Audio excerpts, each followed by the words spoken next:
Everything is my signature because this is like writing with hand. Everything I do is my signature because nobody else has the same way of doing things that I have. So you can't take away somebody's handwriting.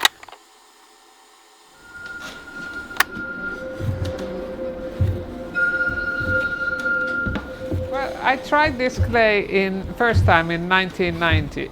1999, I attended Somero International Ceramic Art Symposium in Kultela, in the brick factory. And that was the first time I ever touched this clay. And it had such a different feeling to me that I fell in love with it. And it cracks really easily and it's more stubborn, it requires different technique. So I had Arvo Kankare, who was the brick factory owner, he taught me how to use it. So for maybe 5 years I was doing experimental things with it, and then I realized that I want to start making flower pots with local clay, because to my knowledge no one was using local clay or haven't been using for 40 years making flower pots with Finnish clay.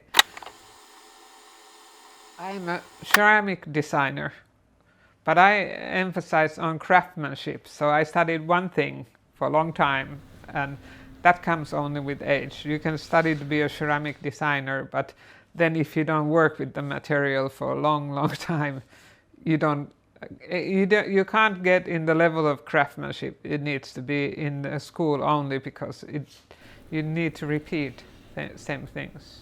I have studied first painting.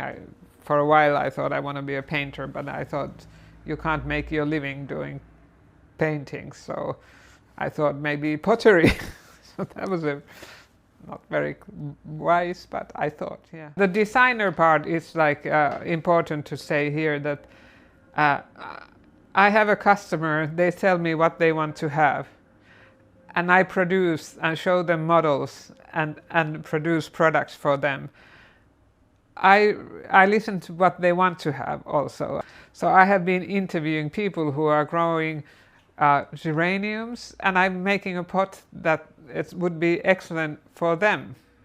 I wanted to do something different, so not what everybody is doing. That's why I started doing the flower pots. I wanted to do something different, so not what everybody is doing. That's why I started doing the flower pots. This is a porous material, local clay, so I have to think where it's good. And so I always interview people. If I make a flower pot for a certain thing, I go for people who are using this, and I say what kind of root or what's good for that flower. If they said terracotta is bad material, then I don't do it. I don't do it just because then I would do something else where my material is good at. Now my plan is to make a really classical geranium pot, but that's going to be ready next year. Because a lot of people want to buy my prototypes, so I can make prototypes. I just stamp prototype there in the...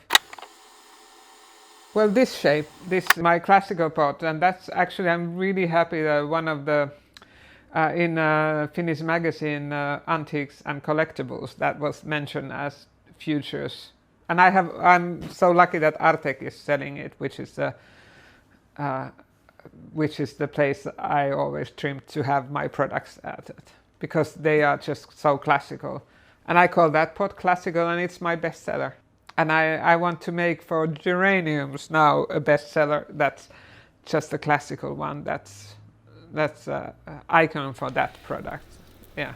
So this is a lucky profession for older lady, because it takes time to learn things. So in most of the professions, when you're over 50, that's bye-bye, you're not needed. But in craftsmanship, you develop all the time. So if I just keep myself healthy, I can work many years, as long as you're in good physical and mental health. Yeah, it's like it takes so many years to develop the craftsmanship. So I'm lucky.